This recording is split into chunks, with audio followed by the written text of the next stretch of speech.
What are your big picture expectations? And look, technically it begins Wednesday, but we all know it starts Monday at noon when agents and teams can start negotiating because they've loosened the rules to the point where we'll know 80% of the deals or more by the time Wednesday rolls around. Yeah, I think this is going to be the year of the totally non-sexy free agent class. And I think you're also going to see more teams sitting out the first few days and letting the market settle a little bit. But, there are going to be some good players in here, some players that will definitely get paid. I think Orlando Brown, the left tackle of Kansas City, is going to get paid. Mike McGlinchey, the right tackle of the 49ers. Javon Hargrave, the defensive tackle of the Philadelphia Eagles, a couple of corners, Jamel Dean, James Bradbury. But you don't have, Mike, that one guy who everybody is going to be saying, we got to get in a bidding war to get X. It may turn out to be that Javon Hargrave will engender a bidding war.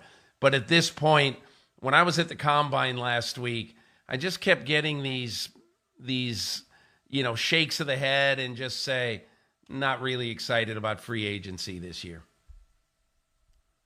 Yeah, and look, the franchise tag takes the best players out of play. And the other reality, too, is I think teams have learned over time that it really is fool's gold when you start going out and overspending. And different teams will make big expenditures in free agency for different reasons. And one is, hey, if we can't win between September and January, we may as well win a press conference or two in March. Let's at least create the appearance we're trying. Let's spend some of this money that we have to spend anyway. And some guys benefit from that. Some guys with recognizable names like Orlando Brown, and then other guys that are less recognizable end up getting big contracts. I want to say one thing about Brown, though.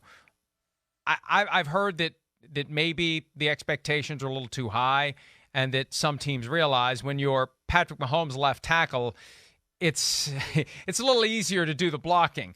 When you've got a guy that can buy a lot of time with his legs, and there's a thought that maybe he's better off on the right side and that he's asking for too much. And, maybe that's the wisdom of why the Chiefs didn't tag him. Maybe he's going to find out that the money's not out there, and at the end of the day, Peter, he just goes back to Kansas City. I think there's definitely a chance that happens, Mike, because I think that all things being equal, Kansas City definitely would like him back. And I don't know what he wants in terms of money or his desire, but why wouldn't you want to be Patrick Mahomes' left tackle for the next 6 years? Why wouldn't you want to be on a team that every year entering training camp, you have a legitimate chance to win the Super Bowl? So, look, I think this is good for Orlando Brown.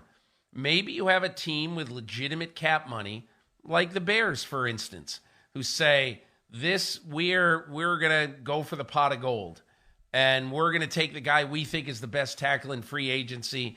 We're going to give him, I don't know, make up the number, $25 million a year, whatever it is. We're going to do that. And that's not something that maybe he gets in Kansas City. I don't know.